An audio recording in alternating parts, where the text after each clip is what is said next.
હર હર મહાદેવ મિત્રો, એક નવા વિડીયોમાં તમારું સ્વાગત છે. ને આજે આપણે જવાનું છે ભૂતનાથ મહાદેવ. ભૂતનાથ મહાદેવના દર્શન કરવાના છે અને તેના ઇતિહાસ વિશે થોડું ઘણું જાણવાનું છે. તો વિડીયોમાં ઠેઠ સુધી બન્યા રહેજો. હર હર મહાદેવ.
ફાઇનલી આપણે ભૂતનાથ મહાદેવના મંદિરે પહોંચી ગયા છીએ.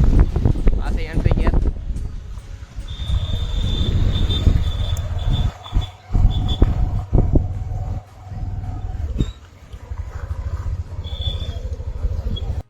મિત્રો અત્યારે આપણે ભૂતનાથ મહાદેવના મંદિરે પહોંચી ગયા છીએ.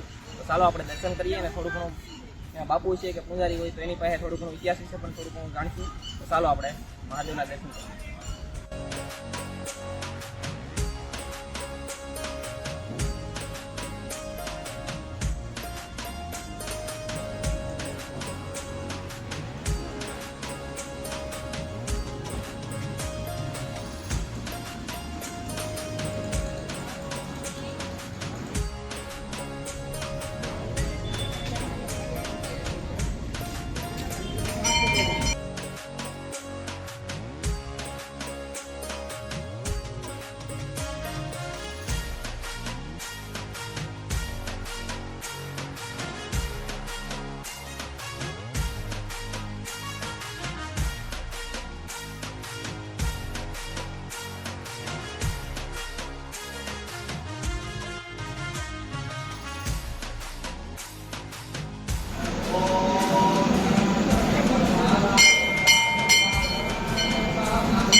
આ સાતમ જે દિવસે આ ભૂતનાથ મહાદેવનું બહુ પુરાતન મંદિર અને ત્યાં એક રુક્ષ્મણીની યશગાથા છે. રુક્ષ્મણીના હરણની યશગાથા ત્યાં ભૂતનાથ મહાદેવની સાથે ગ્રંથિમાં બંધાઈ ગયેલી છે. આજે આ મંદિર બહુ પુરાતન છે. આ ત્રીજું મંદિર છે. આ મંદિરને જીર્ણોદ્ધાર થયો એને આ ત્રીજું મંદિર છે. અને આ મંદિરની અંદર મોરારી બાપુની દિવ્ય કથા માનસ ભૂતનાથ પણ થઈ ગઈ છે. માનસ ભૂતનાથ અને એ જે રકમ આવી છે તેમને અહીંયા વિકાસ પણ થઈ રહ્યો છે. હવે ભૂતનાથ મહાદેવની યશગાથા એ પ્રમાણે છે કે આજથી ઘણા વર્ષો પહેલાં અહીંયા કચ્છપર ગામ હાલમાં મહુવા તાલુકા જિલ્લા ભાવનગર એની અંદર મહુવા તાલુકાની અંદર આવેલું કચ્છપર ગામ એ આગળના સમયમાં એનું નામ કુંદનપુર હતું. ત્યાં એક નગરી હતી. તેમના રાજા કનકસિંહ સાવડા નામના રાજા હતા. એમને એક પુત્રી હતી રુક્ષ્મણી. એ કૃષ્ણ ભગવાનને તનમન ધનથી વળી ચૂકી હતી. પણ એના પિતાશ્રીએ બધા રાજાઓ મહારાજાને બોલાવી અને મોટો સ્વયંવર રચ્યો કે મારી દીકરી એને હવે પરણવા યોગ્ય છે એટલે એને પરણાવ લીધો હોય એવું એ રાજા મહારાજાને બોલાવી અને એક મોટો સ્વયંવર રચ્યો. સ્વયંવરમાં રુક્ષ્મણી તો કૃષ્ણ ભગવાનને તનમન ધનથી વળી ચૂક્યા હતા. એટલે રુક્ષ્મણીએ દ્વારકા એક સંદેશ મોકલ્યો કે મારા પિતાશ્રીએ સ્વયંવર રચ્યો છે તો હું તો તમને તનમન ધનથી વળી ચૂકી છું.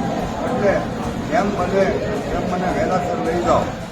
કૃષ્ણ ભગવાનને પત્ર મળતા ત્યાંથી એક સારથી અને કૃષ્ણ ભગવાન બે પોતે રથ લઈને નીકળ્યા અને સીધા કુંદનપુર ગયા. ત્યાં રુક્ષ્મણી રથને જોતા ડમરી જોતા કૃષ્ણ ભગવાન આવ્યા છે એટલે રુક્ષ્મણી સામા આવ્યા અને રથમાં બેસી કૃષ્ણ ભગવાનને કહેવા લાગ્યા જલ્દી રથ વાળો. કૃષ્ણ ભગવાને રથ જલ્દી વાળ્યો. રુક્ષ્મણી કહી ગયા. એ કૃષ્ણ ભગવાને ત્યાં ભવાની માતાની સ્તુતિ. રુક્ષ્મણી ભવાનીના ઉપાસક હતા એટલે ત્યાં કૃષ્ણ ભગવાને ભવાની માની સ્તુતિ કરી. એ હાલમાં ભવાની મંદિર 70 થી 1 કિલોમીટર દૂર ભવાની મંદિર છે. ત્યાંથી આવતા અહીંયા ઘોર જંગલ હતું. ઘોર જંગલની અંદર એને એમ થયું કે અહીંયા એક વાઇફ છે ભીમક રાજાની. ભીમક રાજાની વાઇફની અંદર જોયું એને તો અહીંયા વિસામાં લેવા જેવું છે. કૃષ્ણ ભગવાન રથમાંથી નીચે ઉતર્યા. નીચે ઉતરીને ભીમક રાજાની વાયમાં ગયા. ત્યાંથી જળ ભરી અને શિવલિંગ મારી ગયા. એટલે અહીંયા અભિષેક કરતા ઋષિના ભાઈને ખબર પડી કે મારી બહેનનું હરણ કરી ગયા કૃષ્ણ ભગવાન. એટલે એમને ત્યાંથી સૈન્ય મોકલ્યું. એટલે અહીંયા તો કૃષ્ણ ભગવાન અભિષેક કરતા હતા ભૂતનાથ મહાદેવ. ત્યાં રુક્ષ્મણી ભાઈનું સૈન્ય અહીંયા પહોંચી ગયું. આ તો શંકર ભગવાનનો અભિષેક કરતા હતા. શંકર ભગવાન પ્રભુ પ્રગટ થયા અને કહેવા લાગ્યા તું તારો અભિષેક કરું નાખ, ભલે સૈન્ય આવે. સૈન્ય નજીક આવજો. ભગવાન ભોળાનાથે કહ્યું કે આ માટે કૃષ્ણ અભિષેક શરૂ રાખે. એટલે એણે મોટામાં મોટી ભૂતાવળ ઉત્પન્ન કરી. ભૂતાવળ છે પ્રભુ બોલવું યાજ્ઞા તો કે જાઓ કે આ ઋષિની સૈન્ય આવું એને આગળ યુદ્ધ કરો. એ ભૂતાવળે યુદ્ધ કર્યું ઋષિમણીના સૈન્ય અને જે યુદ્ધ કરી અને પછી અહીંથી કૃષ્ણ ભગવાન દ્વારકા બાજુ પ્રસ્થાન કરે છે. જય ભૂતનાથ.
મિત્રો આ વિડીયો અહીં સમાપ્ત કરીએ છીએ. તમને થોડો ઘણો ઇતિહાસ વિશે ને આરતીના પણ દર્શન કરાવ્યા.